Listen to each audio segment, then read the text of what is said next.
Hey, how y'all doing today? The weather seems to be, it's still extremely hot, right?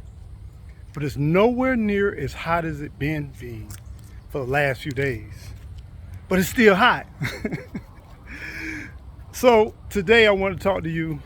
Have you ever heard this? I want to let me rewind. Today I want to talk to you about community, about being by yourself, and knowing that you can't do it all alone.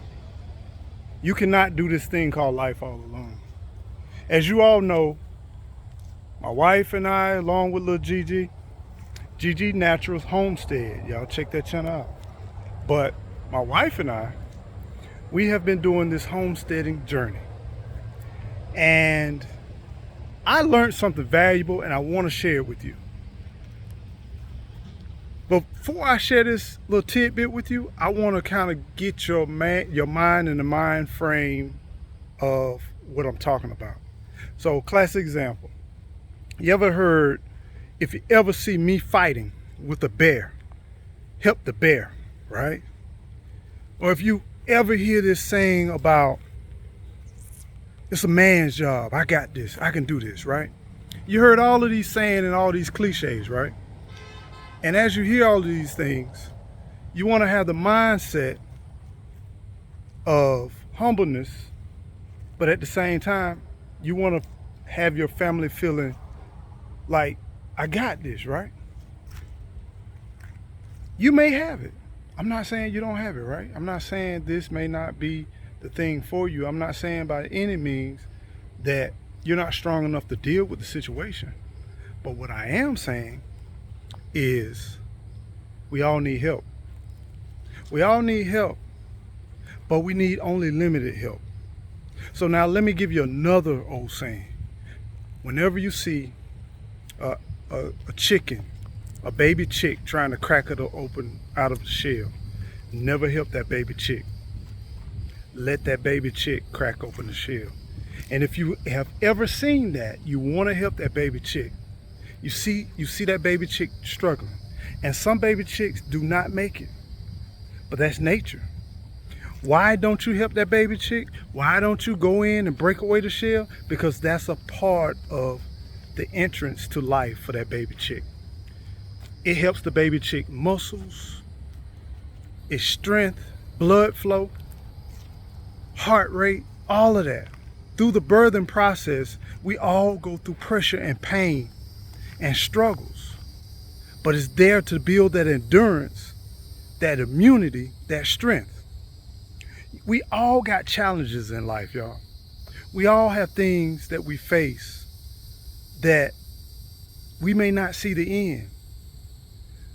But there's also a saying that God won't give you no more than you can't bear. So when do you need help? When do you ask for help? When do you find yourself in a situation where you need help? Homesteading and off-grid living has showed me to pace yourself.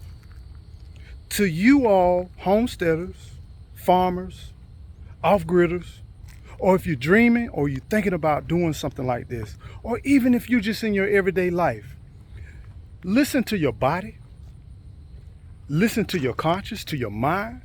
Some people say your gut. Understand and be reasonable. I used to, when we first got on the property, I used to go out, and as you all know, if you've been watching, we got, it's a decent amount of land, right? And you could be on one part of that piece of property and no one knows where you are. No one can see you. Even if you scream for help, no one can hear you, right? And one day, my wife, she wasn't home. Little Gigi wasn't home. And I was on a homestead and I was back there working. And I was on the tractor. I was on Annabelle. And Annabelle kind of kicked up a little bit and kind of threw me around a little bit. And something flashed through my head. I said, what would happen if I got injured and I'm here pushing down trees, moving around stuff, and no one was here to help me, No one was here to assist me.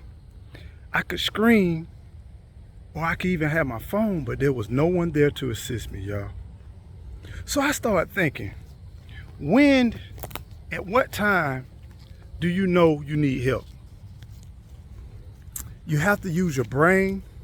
You have to use your right sense of thinking. There's certain projects I will not do by myself without no one being somewhere in the vicinity to come check on me from time to time. There's certain things that I won't do alone. And it's hard. It's hard because not only did I grow up the only child, right? Everything you figured out. But I'm not a real big person that has a big old squad around me. I got people I can call at any time. I got people will drop doing what they doing right there if I call, but I don't call. So one thing I would encourage you to work on, and I'm working on myself, is doing better with a sense of community. Because we always say, you know, if it hit the fan, I have the sustainability on the land, but what if I can't protect myself? Or what if I become disabled? You have a lot of different things. And that's the beautiful thing about this garden community / off-grid, is that we are here as a support system to help each other.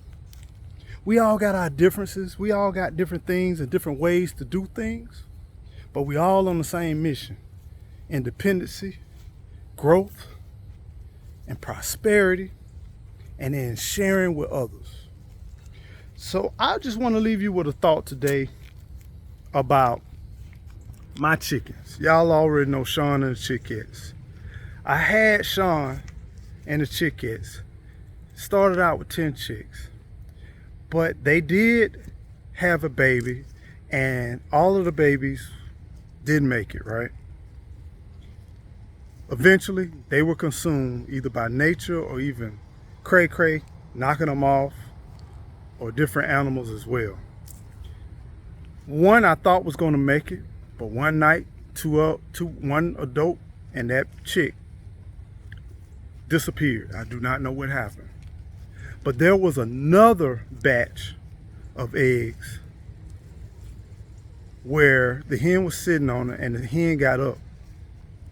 And in the nest, ants were eating away from the chicks that were breaking out of the shell, right? Ants were eating those babies alive. There's nothing I can do with it. Imagine you listening to chicks squeaking, squeaking, squeaking, and they're covered with ants, and you can't do anything about them.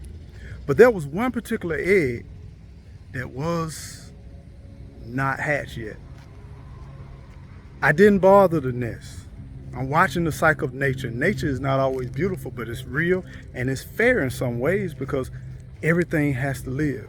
And in order for anything to live, whether you're vegetarian or whether you eat meat or whether you eat fish, something got to die. Something has to die in order for you to live. That's a part of life, y'all. That's a reality. Most of us, we don't want to embrace it, but it's real. But what I was going to say is that one egg, it fell off the nest. I didn't bother it, but it fell off the nest and it rolled outside of the nesting box. And probably about a day or two, because the weather was well above 80 every day, about a day or two, that egg started to hatch, right? And that egg, I was watching the chick break away from the egg, and I wanted to help that chick, but I didn't help the chick, because I remember they say never help a chick out of an egg. It needs to build that strength and endurance. And I'm thinking, out of all odds, this is the only egg that survived out of that clutch. And now I'm gonna watch this one to its demise, because I knew it wasn't no chance or no help for that one particular egg. So I came back the next morning. The chick survived. The chick wasn't doing well at all. Still didn't think that she was gonna make it. Very frail. It shook a lot, and it wasn't because it was cold, but it wasn't stable. It wasn't strong.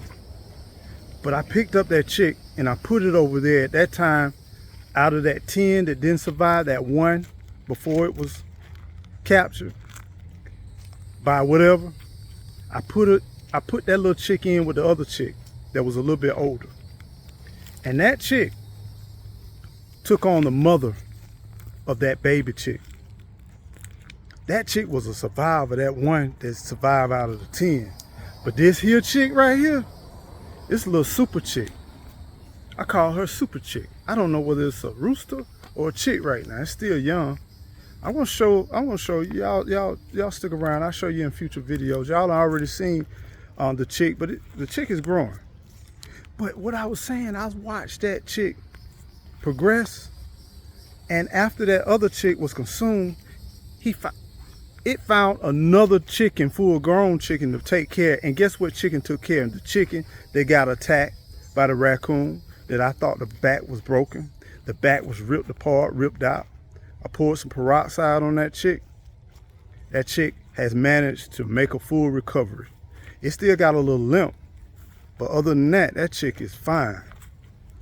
But that's who been raising that chick. The same chick that was pecking that chick before. I thought it was gonna kill that little baby chick, but now it became the mother, the surrogate mother.